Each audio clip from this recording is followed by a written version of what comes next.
Ada? Boleh? Siap? Cukup? Mas Tegar boleh di kanan atau di kiri bebas. Mas Tegar ada dua yang masih kosong di ujung sebelah kiri ya. Baik. Ya. Sekali lagi boleh tepuk tangan dong teman-teman untuk segenap tim dari Surya Sati Simati. Luar biasa, menarik untuk kita saksikan kelanjutannya mulai 28 Juni di Maxstream. Penasaran, tapi sebelumnya kita akan ngobrol bersama Pak Agung dari Maxstream dan Telkomsel. Pak, melalui Maxstream ini kan sudah banyak mengeluarkan original series. Nah, ini apa yang membuat Maxstream tertarik untuk membuat dan juga original series Sati Semati ini Pak, yang bisa dijelaskan ke teman-teman media, silakan. Iya, terima kasih. Selamat sore teman-teman media, selamat sore semua tamu undangan yang hadir hari ini. Ini kami bangga sekali gitu ya, akhirnya lahir lagi Maxstream original dengan genre thriller. Kalau tadi saya koreksi sedikit, tayangnya nggak cuma di aplikasi Maxstream ya, tapi juga ada di aplikasi My Telkomsel. Jadi kalau teman-teman punya My Telkomsel, aplikasinya ada juga Sehati Semati, ditonton gratis di situ ya. Nah, kenapa kami tertarik dengan Sehati Semati? Biasanya kami produksi Maxstream original itu kebanyakan genrenya drama, romance, ya anak-anak muda gitu ya. Dan memang masih sedikit banget yang kita produksi thriller. Makanya kita pengen coba thriller untuk kali ini, tapi masih ada di usia segmen anak muda. Begitu sih kira-kira. Yes. Ini kan pertama kali bekerja sama dengan Cinemaku Pictures, Pak Gung. Boleh dong diceritakan gimana kesannya berkolaborasi dengan Cinemaku Pictures, ditambah sutradara muda debut juga untuk seriesnya. Boleh diceritakan, Pak? Nah, untuk kesannya tentunya ini betul sekali pertama kali kami kerjasama dengan Cinemaku Pictures. Terima kasih ya untuk Cinemaku Pictures. Ada Ibu Yani, ada Umay, ada Prilly, dan Jaka, Pak Reka, banyak deh teman-teman Cinemaku Pictures yang awalnya kita ngobrol, kita explore gitu, akhirnya ketemulah Sehati Semati. Seperti yang tadi kita saksikan 2 episode ya. Masih ada 4 episode berikutnya, tayang tanggal 28 Juni 2024. Di Maxstream dan juga di My Telkomsel. Betul, jadi silakan ditunggu aja. Ya, dan kita pengen tanya sama Mas Agung, Mas, ini gimana sih potensi dari serial-serial Indonesia ke depannya? Karena melihat kondisi sekarang kan produksi jauh lebih masif dibanding tahun-tahun sebelumnya. Dan menariknya lagi, series ini kan juga akan bisa secara gratis dinikmatinya. Nah, ini dari Mas Agung sendiri melihat potensi series ini gimana sih, Mas? Iya, jadi memang saat ini pilihan hiburan masyarakat Indonesia, bahkan masyarakat dunia gitu ya, nggak cuma ke bioskop, tapi juga sudah eranya digital. Pastinya nonton film, series bisa melalui OTT. Nah, salah satu OTT yang dimiliki oleh Telkomsel yang selalu mendukung perfilman Indonesia, industri kreatif di Indonesia gitu ya, Maxstream. Kami konsisten untuk terus menciptakan karya-karya baru yang semoga bisa diterima dan dinikmati oleh seluruh masyarakat Indonesia, pelanggan Telkomsel, dan semua pecinta film Indonesia. Yes, itu ya. Lupa dong, apalagi genre ini juga terbilang baru ya untuk bersama di Maxstream ya. Betul, dan kami berharap semua yang hadir di sini untuk bisa membantu menyampaikan kabar gembira ini, kabar baik ini kepada seluruh keluarga, teman-teman, dan semua relasi. Siap, terima kasih. Ada serial keren Sehati Semati di Maxstream. Nah, gitu ya, jadi harus diviralin ya. Harus viral. Ada serial keren Sehati Semati yang bisa disaksikan mulai 28 Juni di Maxstream dan juga di My Telkomsel. Betul. Siap, Mas Agung, nanti kita akan ngobrol lagi dengan pertanyaan dari teman-teman media. Sekarang kita ke Umay Syahab sebagai produser eksekutif dari Cinemaku Pictures. Mai, lagi-lagi Cinemaku melahirkan satu series kali ini dari kursi sutradara, Mai. Jadi gimana komitmen dari Cinemaku Pictures terus melahirkan sosok-sosok muda dan juga baru di industri series ataupun di perfilman Indonesia, Mai? Silakan. Iya, sebelumnya thank you buat Maxstream juga. Aku cinta Telkomsel. Masih pakai kartu as. Udah nggak ada. Halo. Ya pastinya Cinemaku kan emang selalu pengen bagian dari pengen menjadi bagian dari regenerasi industrinya sendiri, dan Maxstream pun juga ikut andil karena Maxstream setuju untuk Yusuf Jaka Ardana. Ini boleh tepuk tangan lo dong buat Jaka dong di debut seriesnya dia yang luar biasa banget. Itu gurunya tuh Pak Reka.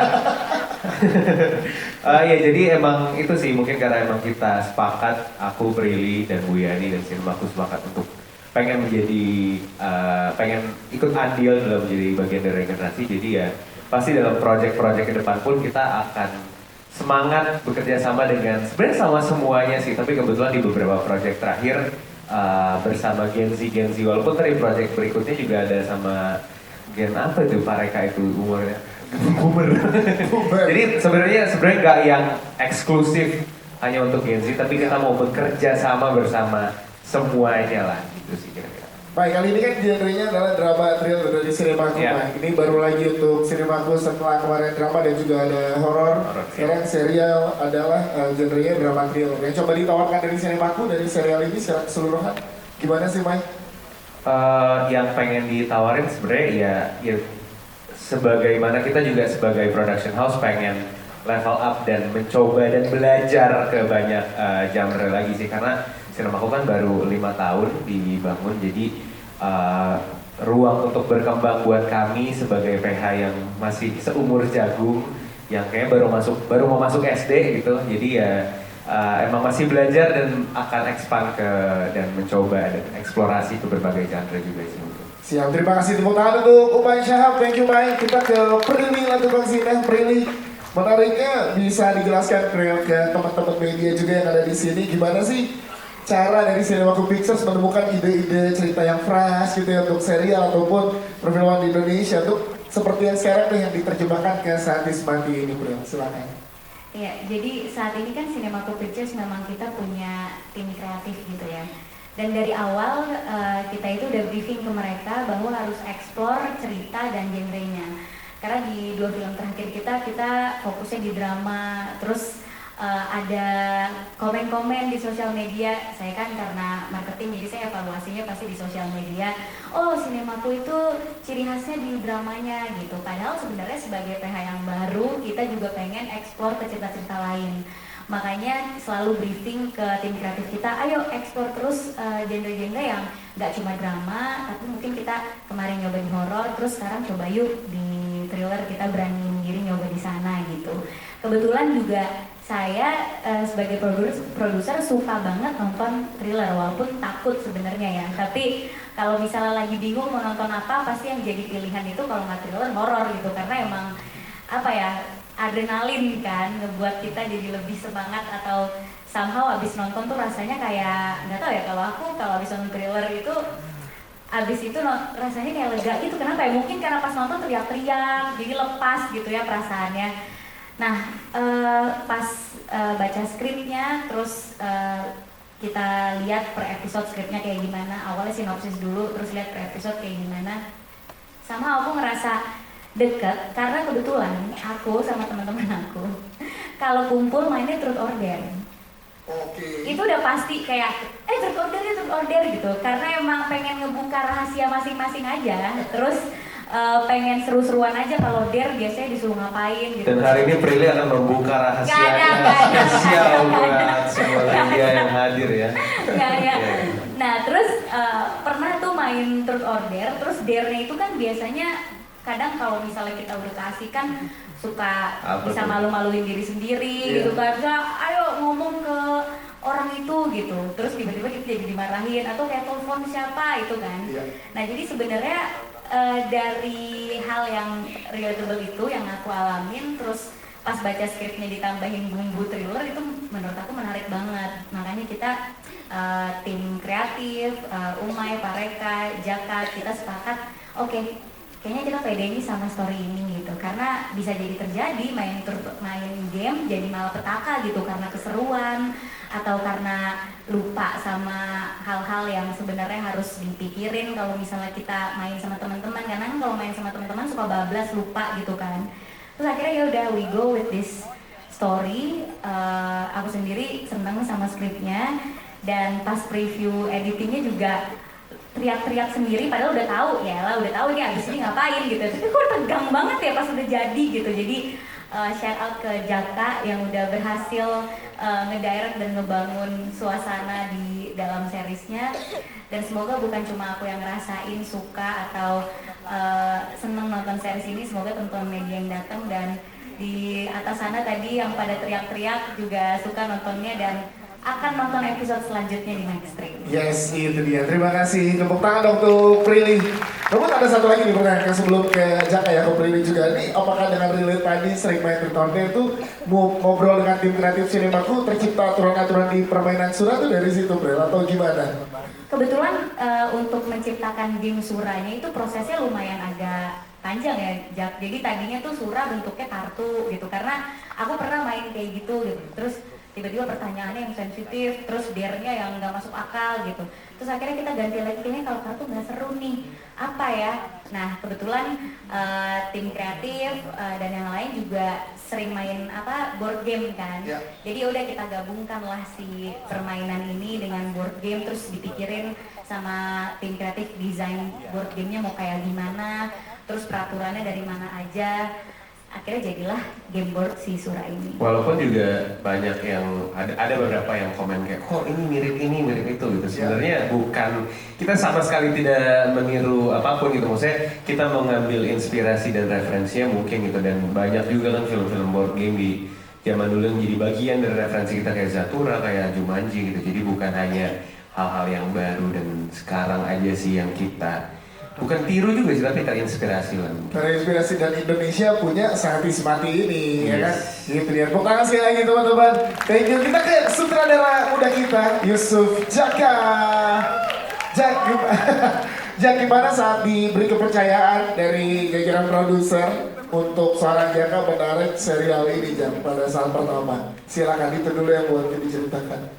Ya sebenarnya dari akhir tahun Umay udah gue kodein sih, main gue pede nih Satis Mati sama Prilly dan Tante Yani gitu.